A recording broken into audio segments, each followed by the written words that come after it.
number 91 and 92. Ready for court, please? Counsel, you want any rebuttal time? Yes, 5 minutes, please. 5 minutes rebuttal. Go ahead. Proceed. Thanks. And the attorney, my name is Peter Meadow. I'm appearing on behalf of... Excuse me.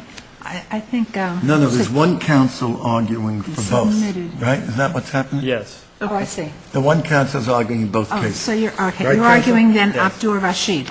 He's right? arguing both, right? I'm arguing for both, but I'm quite unfamiliar with... Right. But the other counsel has given up their time to you, and you're in effect arguing for both, even though you're dealing with the facts in your case. Correct, Your Honor. Okay, go ahead. All right. All right? Okay. My name is Peter Meadow, arguing on behalf of Sadiq Abdur Rashid. This case presents the court with a unique opportunity to clarify, first of all, the issue of when a canine can be used to sniff a vehicle that's validly stopped for a traffic offense. But from my point of view, more importantly, it gives the court a chance to re-examine and clarify the so-called automobile exception, which from the start has been criticized by justices and commentators alike, and more recently... We don't have to re-examine that to No. decide your case, do No, we? you do not. Is that issue even preserved? Was it argued below, at the trial level? It's suppression, I guess. In your case. No, I don't believe it was. So it isn't preserved for our review. I would, as a matter of your discretion, I would suggest that you can review it, but it wasn't presumed. Is your position that an exterior sniff is a search under our Constitution, under the New York State Yes, Constitution? I think that, I believe that's undisputable based on the precedent of People v. Dunn, which clearly recognized that sniffing of an exterior of an apartment was a search. But People v. Price says equally clearly that sniffing of luggage in an airport is not. Well, that's correct. And Dunn doesn't say that it overruled Price. No, but Dunn recognizes under our state constitution that there is a privacy interest in a reasonable expectation of privacy in your home. And other What's the difference between distinguish the two cases if you're able to? between Price. Dunn and Price, yeah. Well, Price, first of all, Price was in an airport, as I believe, and it was also took place when was a piece of luggage which was external to the person. The Dunn was a home, and I would argue that the analogy in this case to an automobile, although we know has a lesser expectation of privacy, there is an expectation of privacy in the automobile. What parts of the automobile is there an expectation of privacy? I would argue there's an expectation of privacy in the entire automobile. Even if it's not a sealed part of the automobile?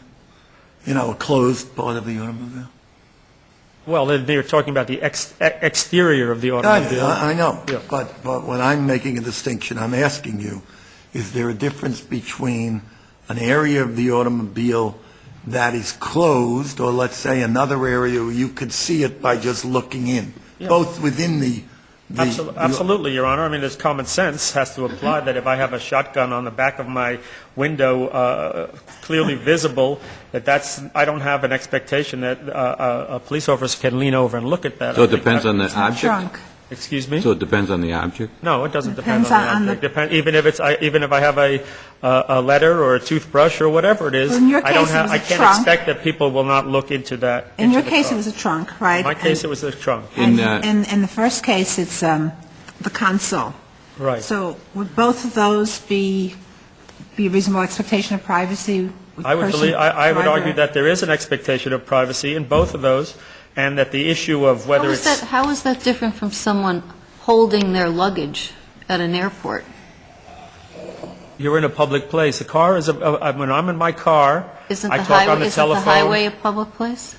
Excuse me? Isn't the highway a public place? The highway itself is a public place. If I step out of the car, I'm in a public place. But I believe that, and probably I think each of you believe that when you're in your car, you're talking on your telephone, you're parked and you're writing a note to yourself, or you're talking to your child or to your husband, that you have an expectation of privacy in that place. Is the luggage situation different because you're giving your bags to a common carrier? Is that the distinction? That's one major distinction, Your Honor. But it's also that if So would a carry-on bag be different from a checked bag? and both, I don't know, Your Honor. I don't know the answer to that. It isn't true that even with a checked bag, subject, I guess, to security exceptions, the police don't have carte blanche to search at any time they feel like it. There is some expectation of privacy. There is an expectation of privacy, and it always has to be balanced, as all search and seizure, with the reality of the situation. If you're under a terrorist alert... What about the reality that the dog sniff is almost uniquely non-intrusive, that doesn't bother anybody and all it does is detect contraband? I don't accept that as a reality. First of all, I cite in this case particularly to Judge Souter's dissent in the Cabales case regarding the inefficacy of a dog sniff. That a dog sniff is not some kind of infallible device like a scientific instrument, and it's essentially false positives are extremely... Well, according to the U.S. Supreme Court, there's never an expectation of privacy, the majority opinion in that case. It's never an expectation of privacy in terms of contraband. That's different in New York, right? How is it different, and how do you relate it to these different situations that we're giving you? And I guess what I want to clarify is, can you just bring the dogs anywhere and if they smell it, that's enough? Or is there a point at which you can bring the dogs in? What do you have to do to use the dog, which is certainly uniquely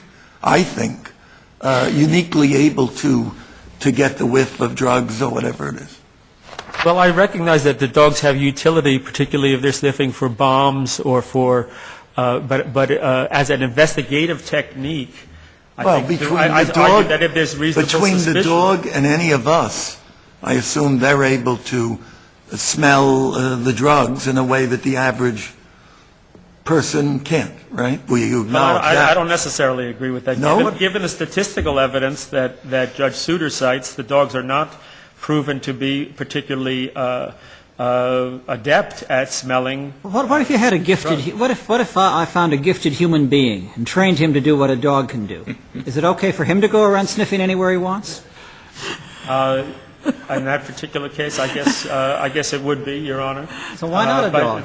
If I can do it, why can't my dog do it? I mean, you could create situations if he's inside, as it's done, if you use the gifted human being and he was sniffing along the edge of the door, or the bottom of the door for smelling for marijuana smoke or something.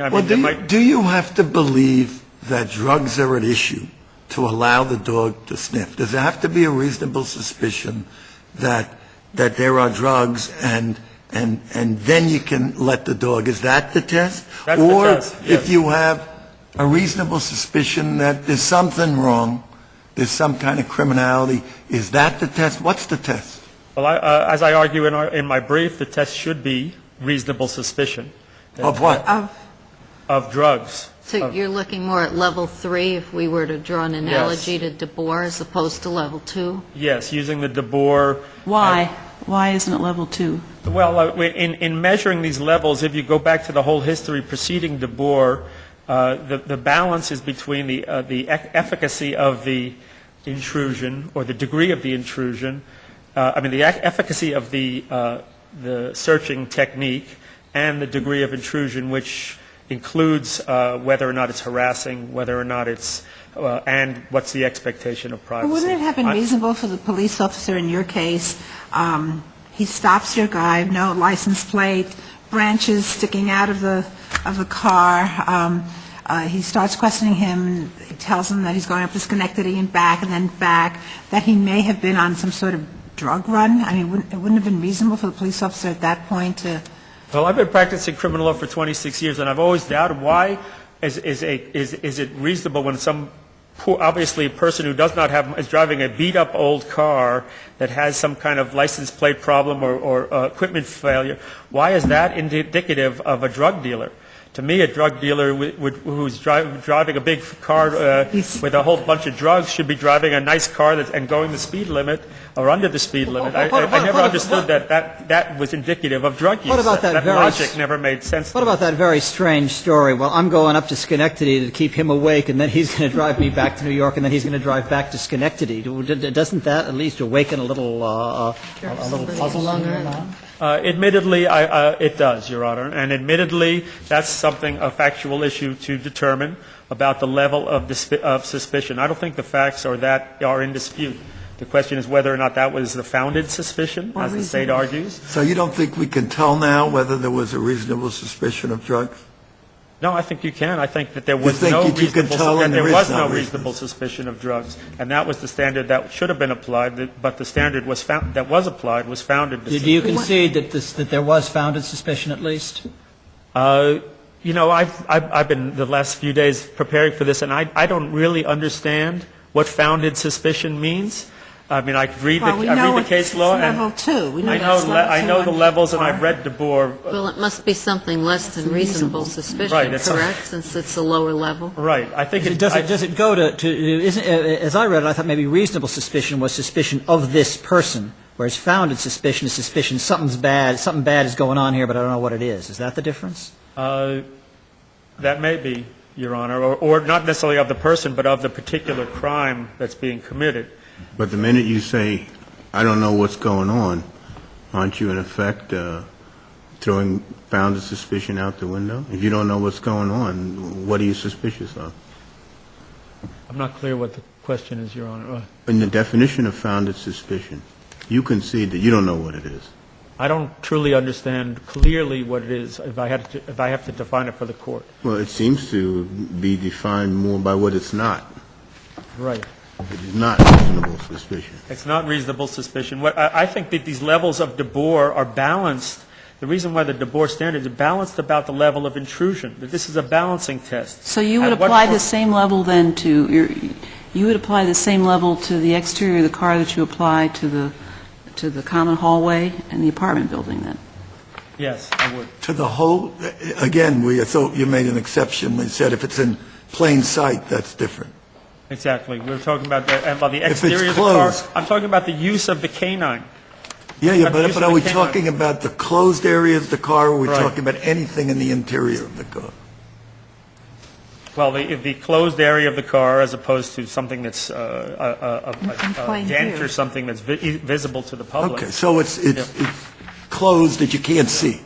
Yes, but I want to get back to this balancing. As I read DeBoer, it's balancing the sort of the degree of harassment.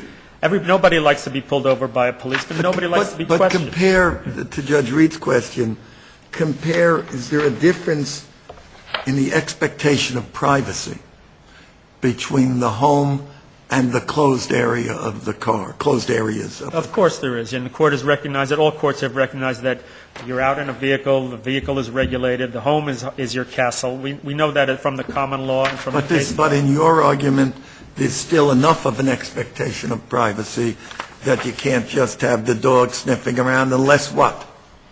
Unless there's a reasonable suspicion that there are drugs to be found inside that car. And if you have that reasonable suspicion, then the police can go in, right? There's no need for a warrant No, because of that's the automobile exception. No, Your Honor. I mean, this is what I'm arguing, that the court has to reinvigorate the search and seizure law of this state and of this nation, and state that you need that the fact that you have that a search without a warrant of an automobile requires exigent circumstances. Yeah, but right now, what the law is, you don't need a warrant, right? But if you know, but in your test, if you know that, or you have a reasonable suspicion that there's drugs, then you can send the dogs sniffing around the Yeah, well, the question is when the dog is sniffing, you can send the dog sniffing without a warrant. The question that I'm saying is when the dog sniffs and alerts, is that evidence that gives you immediate probable cause so you can go in without a warrant and search that car? What are you going to do with the car? I mean, Excuse me? if you have to wait for a warrant, isn't that the whole purpose of the automobile exception? Because it can move? Well, it can... Well, there's 2 points in that. First, since 1982, we've had telephonic warrants in this state, and they're used repeatedly. But the notion of a warrant being something where you have to, which came from the Carroll case in 1924, U.S. v. Carroll, that created the automobile exception in the first place. Don't you need at least to apply for a warrant? Don't you need some kind of document or sworn or some Yes, recorded sworn statement? Of course. You call up the judge and you say, Judge, I observed this broken window, I observed this, I observed that, and the dog sniffed, But we don't have and all to, these we don't things have to together. reach that issue for you to prevail here. We don't have to reach the exigent circumstances of the automobile exception issue. You're saying they can't sniff without having a reasonable I'm saying suspicion they of can't drugs? sniff without reasonable And- suspicion. And that's basically your position. I thought a minute And I'm ago- urging the court in its jurisdiction Right, to give we guidance understand to that. these police officers to set a bright line rule and require exigent But circumstances. we understand. One more question, Judge Smith. I thought a minute ago, though, you said that that they can sniff all they want, but if the dog alerts, you have to get a warrant?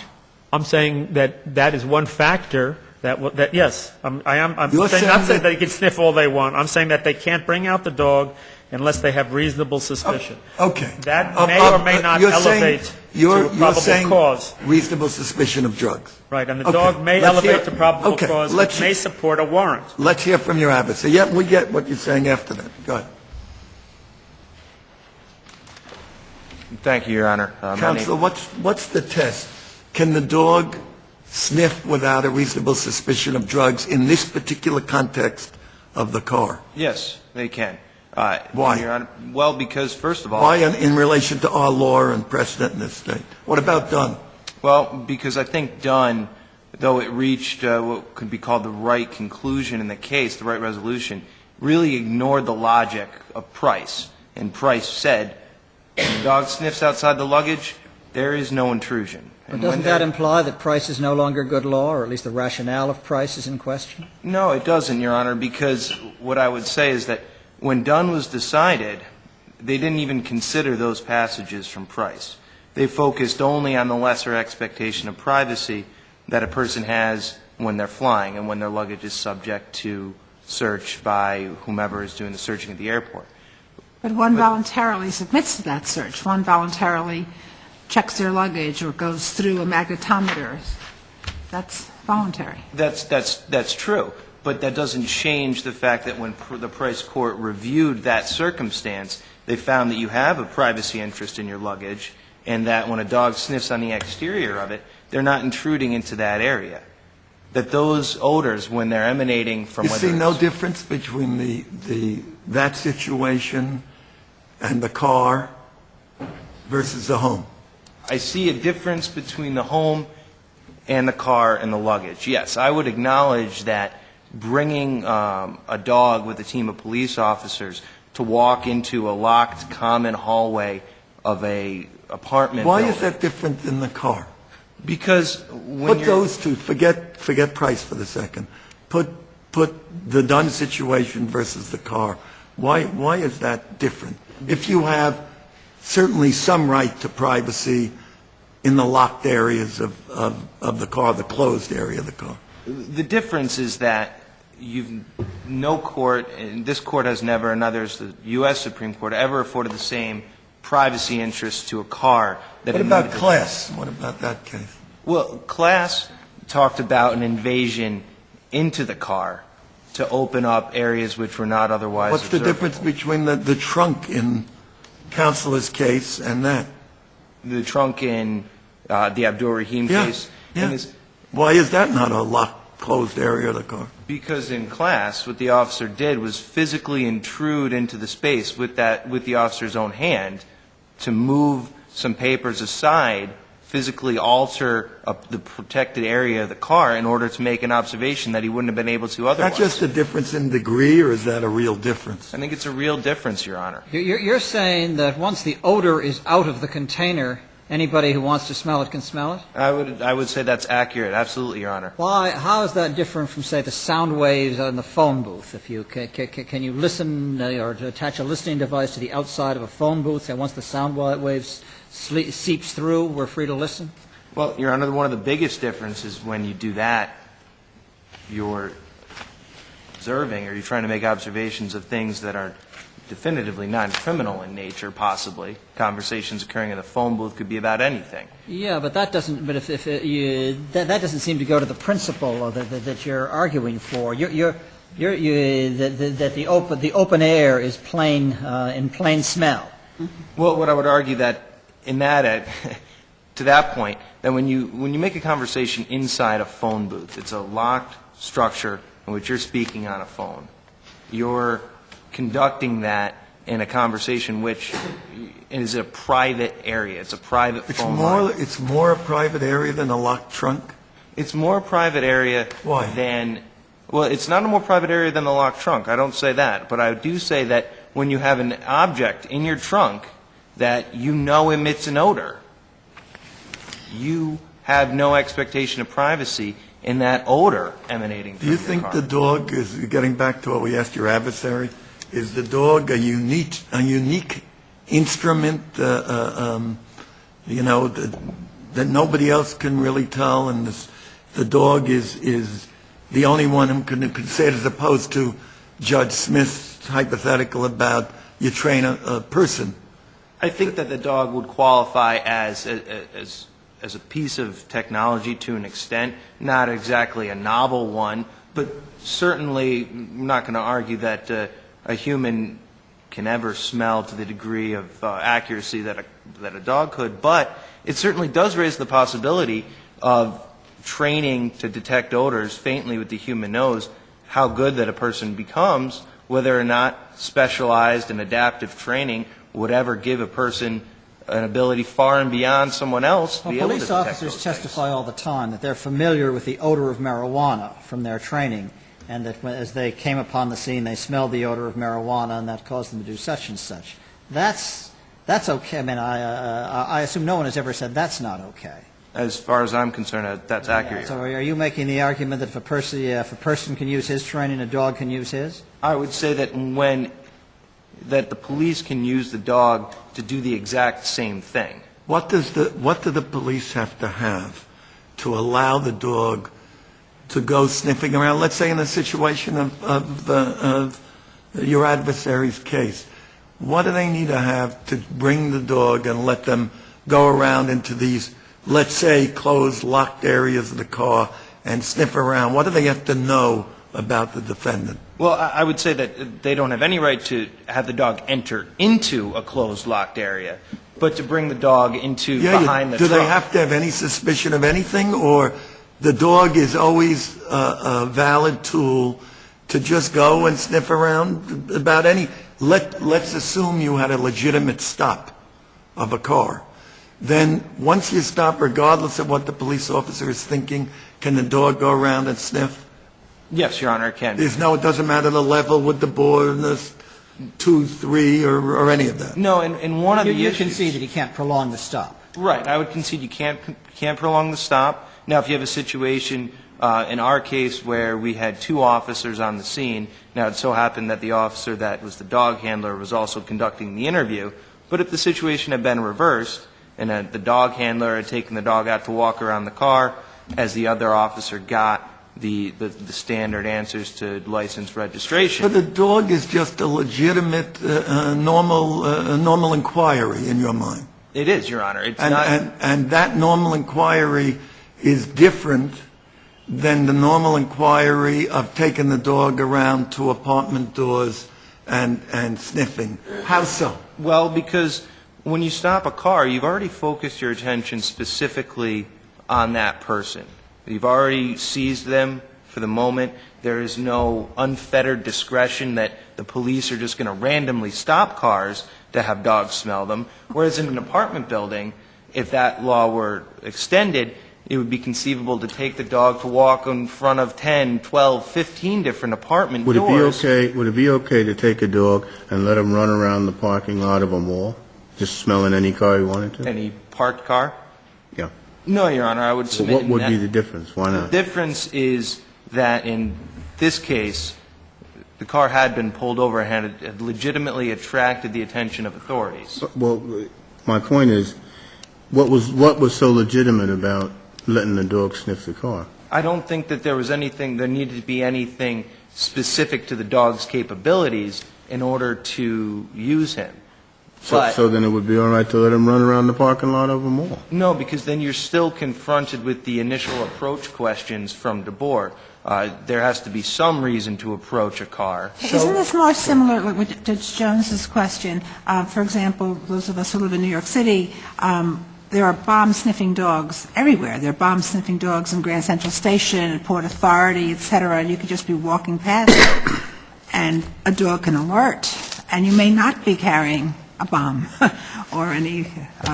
But you may be. Huh? But you may be. You may be, Your Honor, Right. and in this case, that's why... We're subjected to that every day. Right, and it's certainly And not... if a Past shopping dogs. mall gets a call that says there's a car in the parking lot with a bomb, I don't think anybody would have any problem saying, send that dog out there and sniff every trunk. No, I don't think so either. And, Your Honor, if there were some...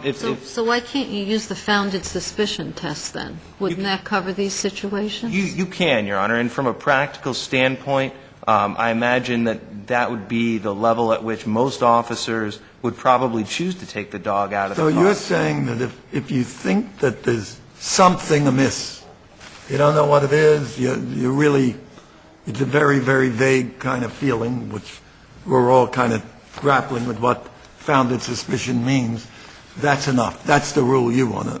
I would submit that if the court does determine to set a level, if it does find that taking the dog into the exterior of the car is an intrusion and is a search to some extent, Right. that founded suspicion is the proper level. If reasonable suspicion, if we adopted your opponent's suggestion, would both these cases come out the same? I don't think so, Your Honor, but I'm not as specifically familiar with the facts as set forth in defendants' in opposing counsel's case. In our case, we've conceded the officers didn't have reasonable suspicion that the defendant possessed drugs at the time he took the dog out. Can you give us a definition of founded suspicion?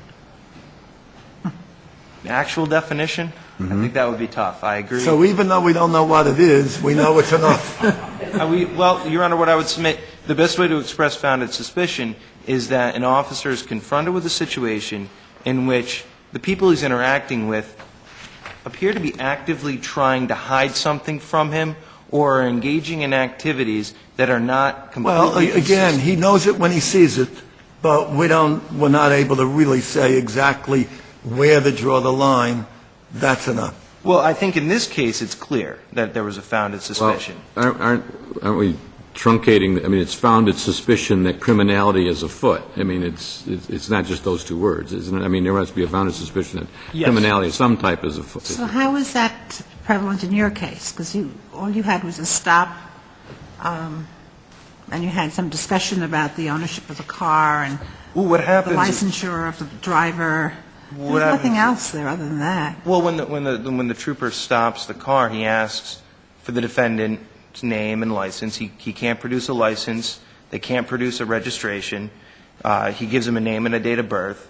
And then the trooper asks him, he can't tell them where they're going. Trooper asks him, But you ascertained that it wasn't a stolen car, so that wasn't the criminality that was afoot, that maybe they were in possession of stolen property. they You could had have ascertained been, that. right, they could have been in possession of stolen property.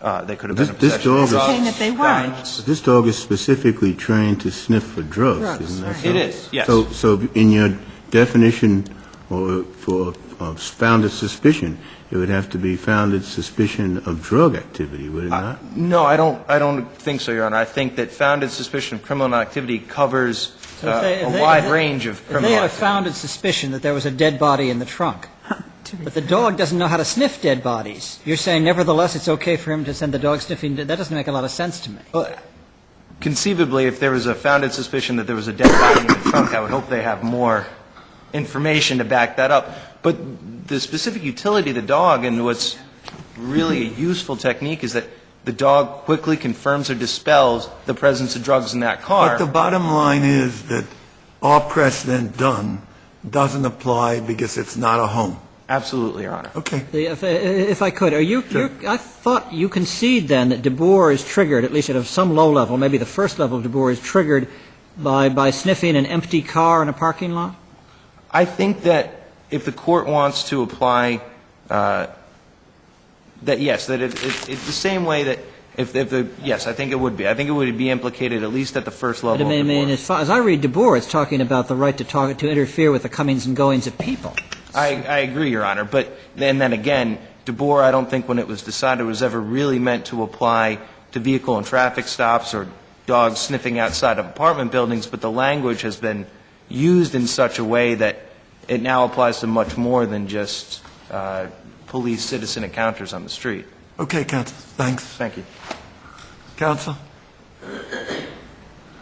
Maybe you can give us a definition of founded suspicion. Founded suspicion of criminality afoot? Yep. I don't think it's we know it when we see it. I think you have to go to DeBoer where it was specifically addressed, and you have to do the analysis of the intrusion. How unreasonable is the inquiry? And if you look at the DeBoer facts, where I think everybody agreed they had a right to stop and ask the gentleman who he was, but then they saw the bulge in the waistband. And they went into length in the facts. It wasn't in the pocket where it could have been a whole bunch of things. It was in the waistband where it was probably a gun. They had a founded suspicion to ask him to open his coat.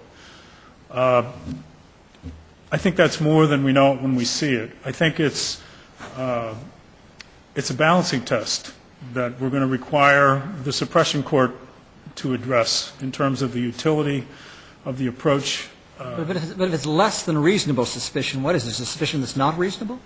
I think when you get to reasonable suspicion, you're talking about a specific crime, perhaps, a specific piece of information, as opposed to founded suspicion that there's something afoot, that we would expect our policemen to pursue. So did you have reasonable suspicion when you saw the twigs coming? We had a good reason to stop the car, and from that point forward, based upon the factual development, we certainly had a founded suspicion that something wasn't right here. What about reasonable suspicion? I think reasonable suspicion probably obtained the moment the dog got out of the car and immediately alerted before it even got to the car. But you're not claiming you had reasonable suspicion before the dog alerted? I don't think we could claim that, no, Your Honor. So a founded suspicion of something, criminality afoot, the dog can go and whatever they find, they find. And how do you distinguish the Dunn situation? Under your precedents, which I think still obtain, yes. Why doesn't Dunn apply? Well, it's funny. When you read Dunn, they call it a search, but it's not really a search. It's a search. It's this different kind of search that's based upon the functionality of the dog and the unique abilities of the dog. Your case is not based on the functionality of the dog? It certainly is. In my case... So how do you distinguish Dunn from your situation? I mean, in Dunn, the police had a specific, verified piece of information about the criminality. And they still said you couldn't sniff? They didn't say you couldn't sniff. They said they were going to call it a search, but you could sniff. I mean, it's an interesting case. So you're saying just Dunn doesn't mean what we have? Well, Dunn doesn't.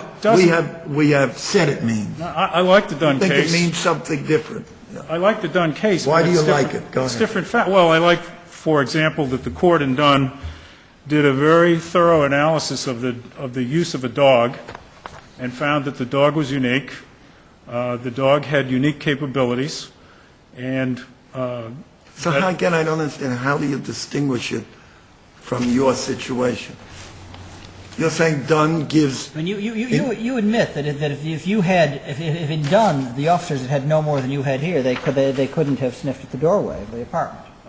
Well, there's something missing in Dunn where they didn't preserve the issue as to whether or not they had the right to be in the common hallway, and I don't know where that goes. I don't know what those facts were, but I don't see Dunn as in any way contradicting what our situation is. I mean, from Dunn we get the court's test, which is how unreasonable is the intrusion, and they say with a canine, not much. But you, if I understand what you say, you've conceded that you can't meet a reasonable suspicion test here.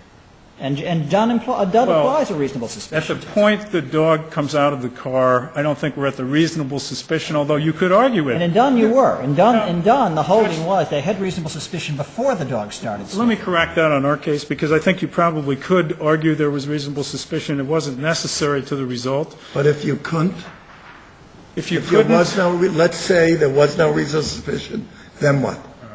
well, we start with a U.S. Supreme Court case where you don't have to have reasonable suspicion. You stop Yeah, somebody. but we know that the state constitution, So now we're in the state under our constitution. precedents, provide greater protection. So now talk about New York. Yeah, under People v. DeBoer, this court says there should be a founded suspicion of criminality afoot. And then the officer can use whatever techniques you have sanctioned But to do his job. again, what about Dunn? You know, in terms of what distinguishes Dunn, I mean, Dunn has Yeah, to Dunn- do with the residents. Has Dunn to do says even with reasonable suspicion, right? no, Dunn says with reasonable suspicion. So you say the distinction is the That residential search is nature. permitted. You say the distinction is it's a home. That's the underpinning of the difference in the court case. Now, you had Judge Bellicosa and Judge Simon saying, we don't even think this is a search. And then you have the majority opinion saying, well, we're going to say it's a search because if we don't say it's a search, then who knows what they'll do. But are you saying that the right to privacy in the car, is it this, when it comes down to it, I'm not saying which way it comes down, you're saying the right to privacy in the car, in the closed areas of the car, is different than the right to privacy in the home. Is that the distinction why Dunn doesn't apply in this particular circumstance? Is that in simple what you're saying? The closed areas of the car, I think, are equivalent to the inside of the home, but that's not what happened in Dunn. Why doesn't, make clear why Dunn doesn't, if they are comparable, the closed area of the car and the inside of the apartment, why is Dunn, which appears on its face, and I know you're giving it a little different reading, why would it not apply to this situation once you make that concession? In terms of the higher level, the reasonable suspicion as opposed to founded suspicion, only, I think, from the uniqueness of the way the court was concerned about protection of a home. I mean, it was an apartment, it was still a home. You're not really conceding that a car and a home are the same thing, are you? They're absolutely not the same thing. And in the case of a car, Well, you just said that the closed areas of the car and the inside of an apartment are the same. You just said that. they, you know, conceptually, in terms of an expectation of privacy. Right. That's But what in we're talking terms of where the odors go, and the problem with Dunn is they were arguing about what you can do in the hallway. They weren't inside the house. Once you could see the expectation of privacy being the same, I don't know how you know, But- if you're going to get back But I'm not doing that, away Judge. from that. Judge, then I'm not doing that. What are you saying? Dunn is different. Dunn, they're talking about the hallway outside of the apartment. They're not inside the apartment. But And you're saying it's the same expectation of privacy? in the hallway outside of the apartment, No. I think the court said that it's different, and we're going to call it a search, but it really isn't because of the uniqueness of the dog. I mean, that, you know, they wrote the decision that way, and the two members in the dissent said, come on, this is not a search. Well, it was a concurrence, I think.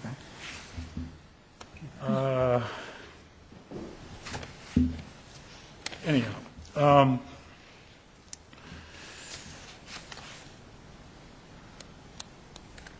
they said it wasn't a search. If we're talking about whether it was a search or not, I don't think they had a problem with what happened. Clearly not. No, you're right, Judge. I think, you know, in terms of the reasonable suspicion standard that was required in Dunn, I think what turned in that case was the fact that they were within the building, but they were not within the residence. And the question is, do you accord that space outside of the apartment some higher standard than you do the outside of a motor vehicle when you're talking about odors emanating? And I'm going to go to your Weaver case, where you started out, when you wrote that opinion, saying we're not walking away from the fact that in terms of motor vehicles, there's a lesser expectation of Lesser, privacy. yes. Everybody on this court agreed to that. And I assume it's only a few months ago you haven't changed your Yeah, mind on it. but the U.S. Supreme Court has just said very recently, in whatever it was, Arizona versus Gantt, that there still is an expectation of privacy, At some maybe not point, as great. At some place, That's post-arrest, that's not what we're talking about here. Okay, counsel. Thank you. Thank you. Counsel, rebuttal. Yeah, this whole argument just brings me back to realizing that this court, the difference in Dunn, one of the differences is that the dog was just one element that would give them the right to go get a search warrant.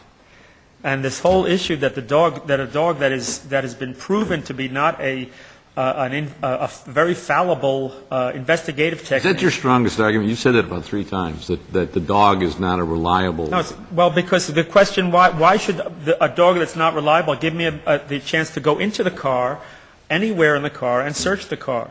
So if my dog is walking, or if this... But wouldn't you say that about police? I mean, as Judge Smith pointed out earlier, we rely on them to say, I've made 1,600 traffic stops, and his eyes were bloodshot, he smelled of alcohol, and we accept that all the time. And in this case, I mean, these dogs are trained to do what they do. Apparently, they have a pretty good track record. I don't say that every dog is right all the time. No. But I'm not... What I'm trying to do is get you off that a little bit, because if that's your strongest argument, No, I'm not getting off that. I understand what I'm you're asking saying. you to get off it. Okay, I am getting off it, but the reason is because I'm talking about the need for a search warrant under the New York State Constitution. I'm trying to figure out what do you say should happen? I'm a police officer with a dog and a kennel in the back of my car. I stop somebody. You're saying I can't let the dog out until I can't let him sniff the car until I have some level of suspicion. Correct. And then if I have whatever that level of suspicion is and the dog sniffs the car and alerts, then I can't open the trunk? I have to go get a search warrant? Yes, I'm saying that. Unless there's some exigent But circumstances. we don't have to reach that second issue. If we say Assume that... that's not an issue. Yeah. What's your argument? Assume we're not going to revisit the car. My argument is that the level is reasonable suspicion. And we don't have it in your case. And we don't have it, and that the dog doesn't give probable cause to search. Did you see whether any- or not you need a warrant? So I'm saying that this notion that the dog is Because it's conceivable that the dog is wrong. Mr. Meadow, you're arguing both cases. I asked one of the other counsel, do you see a difference in these two cases? I'm not fully familiar with the facts of the other case. So I'm When sure you say the other case, you're talking about Devon. Yes. But in your case, I mean, trust me if I tell you this, it seems like there was more of a reasonable suspicion than in the Devon case. Well, there's more suspicion, whether it's reasonable suspicion. It's your or belief not. that everything that Judge Saparic has mentioned a couple of times does not rise to the level of reasonable suspicion in your view?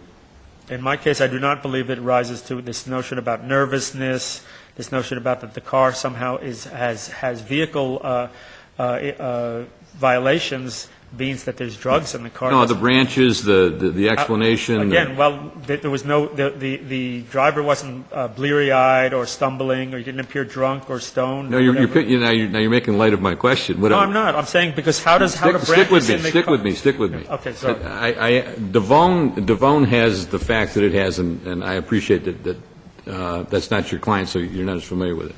You had the facts that you have in your case, and looking at all of those, when the officers said what they said about the branches, the questions, the answers, they believed they had a reasonable suspicion. They were suspicious. I don't know if he said reasonable suspicion or founded. The court used the founded suspicion. The appellate court used the founded suspicion. If we were to find the founded is not enough and you need reasonable suspicion, it's your view that even then, in your case, a reasonable suspicion was not met? Yes, that is my... And that's enough to resolve your case. We don't have to go on to determine whether or not, we don't have to go on to revisit the automobile exception. No, but I would urge the court to do that based on the... we don't have to, I mean... But the court has to give guidance to our police officers of this state how to conduct searches of vehicles. And this is what Arizona v. Gant is taking the lead for once. The U.S. Supreme Court is saying you cannot search incident to a lawful arrest. You cannot search the entire car. Yeah, but you could still win even if we don't take on the task that you asked us to. Okay. Thank you. Thank you, all of you. Appreciate it.